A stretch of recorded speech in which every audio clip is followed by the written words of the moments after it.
विद्वानों का कथन है कि पाप या पुण्य अथवा अशुभ या शुभ कर्म केवल मनुष्य के जीवन की धारणाएं हैं, जिसे यह विश्वास है कि वह करता है अथवा कार्य करने वाला है, तो उसे ठीक से यह भी ध्यान कर लेना चाहिए कि इसने ही वह बुरा कर्म किया है अथवा अच्छा कर्म किया है। अर्थात जो मनुष्य मानता है कि इसने वह कार्य किया है, तो फिर वह उस कार्य के फल से न बच सकेगा। अतः जिसने वह कर्म अपने द्वारा किया हुआ मान लिया कि इसने किया है, तो फिर नैतिकता से बचना असंभव है।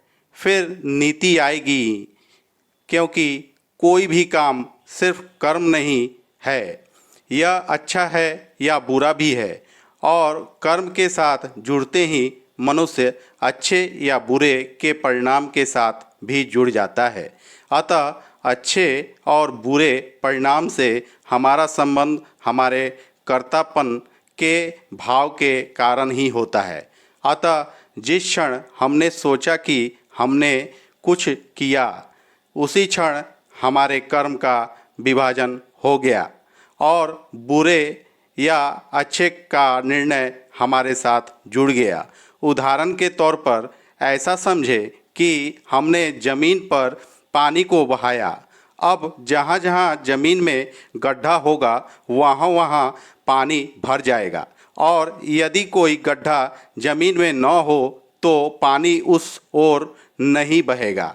अब ऐसे ही यदि कर्तापन रूपी गड्ढा हमारे भीतर मौजूद हो, तो ही पाप या पुण्य और शुभ या अशुभ रूपी पानी इसमें भर पाता है।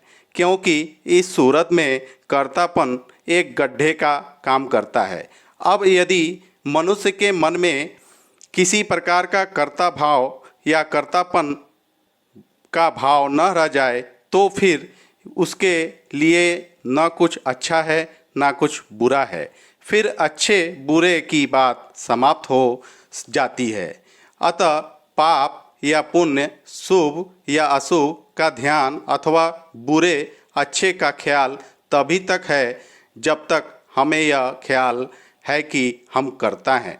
कर्तापन के पार चले जाने में, वह कर्तापन के भाव से ऊपर उठ जाने में तथा अकर्तापन के भाव के मन में प्रवेश करने में ही पाप या पुण्य और शुभ या अशुभ कर्म से मुक्ति पाने का रहस्य छिपा है।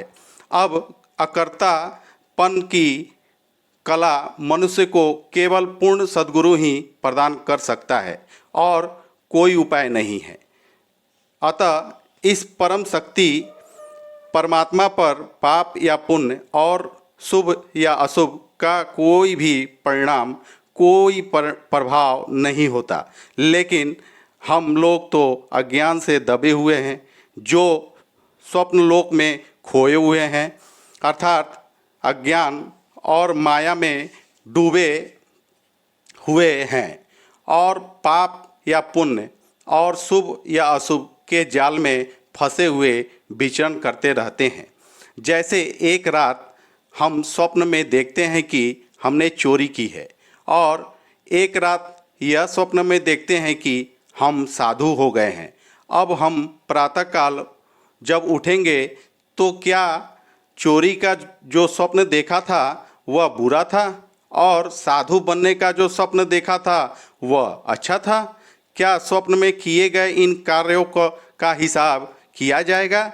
वास्तविकता तो यह है कि प्रातःकाल जागकर दोनों स्वप्न मात्र स्वप्न रह जाते हैं। इनमें किया गया कर्म न कुछ बुरा रह जाता है, न कुछ अच्छा रह जाता है।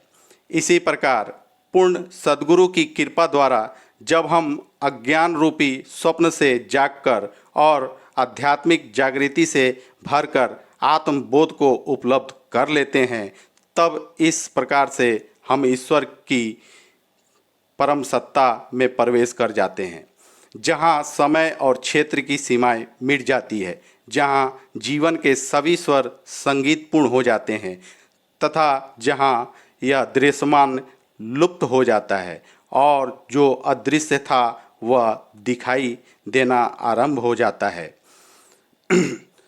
अब अच्छे और बुरे के भेद तो बुद्धि से होते हैं। अतः तथाकथित भक्ति के मार्ग पर चलने वालों की अलग बौद्धिक धारणाएं होती है। वे अक्सर बुद्धि की बातें करते हुए पाए जाते हैं, जबकि वास्तव में भक्ति का संबंध व्यक्ति के अंतःकरण से होता है, बाहर की बातों से नहीं। इसलिए जब कोई व्यक्ति भक्ति भाव से भरता है, तब इस मार्ग पर चलते हुए उसकी दृष्टि में कोई भेद नहीं रह जाता, क्योंकि उसके हृदय में भेदभाव की भावना ही नहीं रहती। भक्ति का मार्ग है अहोभाग्य, यह हृदय की बात है। अतः अध्यात्म में संत उसे कहते हैं जो अच्छे और बुरे दोनों स्वप्नों के भेद से बाहर आ जाए, और जो यह ध्यान में रखता हो कि वह भी मात्र एक स्वप्न था और यह भी एक स्वप्न ही है। बुरा भी और अच्छा भी एक प्रकार के सम्मोहन ही है।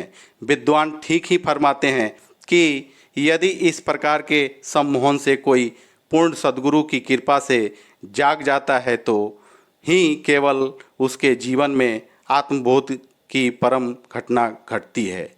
धन्यवाद।